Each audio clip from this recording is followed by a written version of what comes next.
वेदांत, इस औरत के पास तो गन है। डरो मत, ये तो सिर्फ एक छोटी सी गन है। मुंबई शहर में हमें कोई हाथ भी नहीं लगा सकता। तुम ठीक तो हो ना? मुझे माफ कर दो, मुझे आने में देरी हो गई, इसकी वजह से तुम्हें ये सब झेलना पड़ा। मैडम आप यहाँ कैसे? ए बढ़िया, अब ये मत कहना कि तू इसको बचाने आई। वीर, तुम घबराओ मत। जिन्होंने तुम्हारे साथ बुरा किया है ना, उन्हें तुमसे माफी मांगनी पड़ेगी। हाँ, मैं इसे बचाने आई हूँ और अब तुम सबकी बर्बादी तय है। कौन है ये औरत जो ऐसे बंदूक दिखा के हम सबको डरा रही है? तू जानती भी है मैं कौन हूँ? कपूर खानदान का इकलौता वारिस हूँ। मेरे अंकल इस फैक्ट्री के डायरेक्टर हैं। मेरे पापा बांद्रा ब्रांच के वीपी हैं। अच्छा, तो तुम बांद्रा ब्रांच के वीपी हो। बहुत खूब। डर गई क्या? क्या कर लेगी इस गन से? मुझे तुम्हें डराने के लिए गन की जरूरत नहीं। मेरी बातें ही तुम्हारी औकात दिखाने के लिए काफी हैं। तुम्हें अपने स्टेटस पे घमंड है ना, करते हो ना अपनी पोजीशन पे। आज मैं तुम्हारा सारा घमंड तोड़ दूंगी। मिस्टर वेदांत ने तो हमें अपने बैकग्राउंड के बारे में सब कुछ बता दिया, अब हमें भी अपने बारे में बताना जरूरी।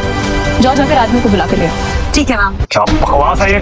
ले बढ़िया, निकल यहाँ से, तो मैं तुझे जिंदा नहीं छोड़ूंगा। मैडम आप प्लीज तुरंत यहाँ से निकल जाइए।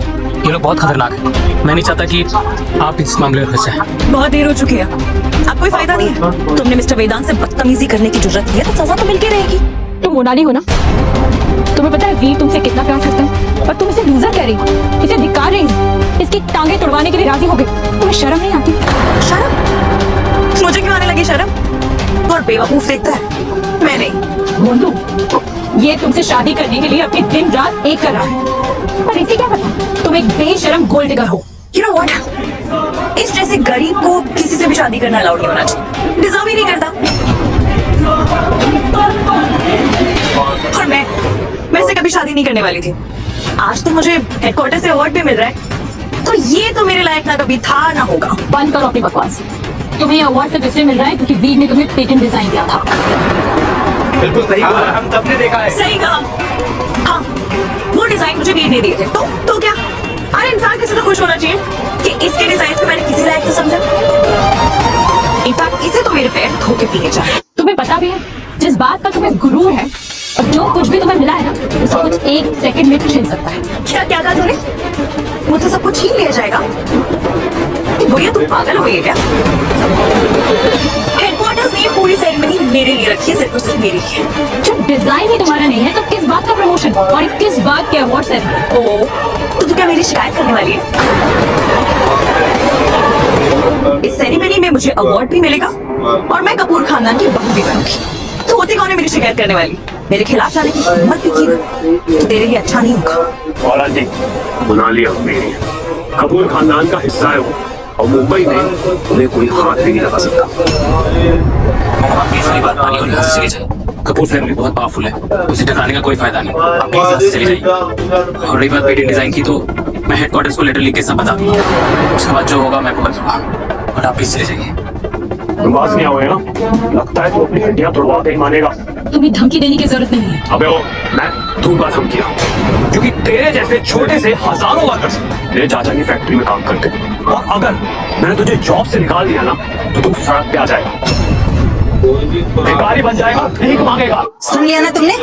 मेरी बेटी मोनाली कपूर खानदान का हिस्सा बनने जा रही है। अगर तुमने इसमें टांग अड़ाने की कोशिश भी की ना, तो तुम्हें भीख मांगने के लायक भी नहीं छोड़ूंगी। तुम लोग सब गंदे नाली के कीड़े हो, कितनी भी कंप्लेन कर लो कोई फर्क नहीं पड़ेगा। तुम लोग हमेशा अपनी मर्जी नहीं चला सकते। अबे सोच, अगर मैंने तुझे अभी नौकरी से निकाल दिया, पूरी इंडिया में तुझे कोई नौकरी नहीं देगा। जरा सोचो वीर, ना तुम्हारी याददाश्त वापस आई है, ना तुम्हारे पास अपनी पहचान है, ना कोई पैसा है, और बची कुछ तुम्हारी सेविंग्स तुम मुझे दे चुके हो। तो जरा सोचो, अब अगर ऐसे में तुम्हारी जॉब भी चली जाएगी तो भूखे मर जाओगे। लेकिन हाँ, अगर अभी भी तुम अपने घुटने टेककर मिस्टर वेदांत से माफी मांगने के लिए तैयार हो, तो मैं उनसे सिफारिश जरूर कर सकती हूँ तुम्हें माफ करने के लिए। मोनाली, माफी वीर को नहीं तुम्हें मांगनी चाहिए, क्योंकि जो कुछ भी तुम कर रही हो ना, उसका तुम्हें बहुत ज्यादा अफसोस होने वाला है, और फिर तुम गिड़गिड़ाकर माफी मांगोगी। क्या बोला भैया? मोनाली इससे माफी मांगेगी? हो सकता है जब ये मर जाएगा ना, तो हम दोनों इसकी अर्थी पे फूल चढ़ाने के लिए जरूर आएंगे। बहुत बकवास करी, आप कान खोलकर सुन लो। तुम्हारे पापा चाचा क्या करते हैं ना, मुझे इस बात से कोई लेना देना नहीं, लेकिन अगर वो भी यहाँ आए ना, तो उन्हें भी गिड़गिड़ाकर माफी मांगनी पड़ेगी। Hello miss Anisha. Mister Rohan, आपके भतीजे ने फैक्ट्री में हंगामा मचाकर मिस समायरा को परेशान कर रखा है। आप तुरंत फैक्ट्री आ जाइए।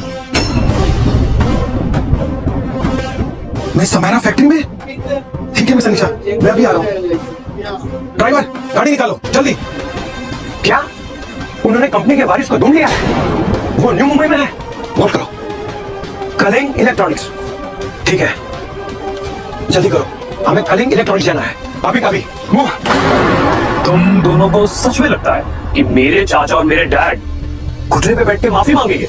इतनी खुशफहमी, इतनी अकड़, अभी तुम्हारी अकड़ निकालता हूँ। सिक्योरिटी, इस बुढ़िया की टांगे तोड़ दो और फेंक दो सामान।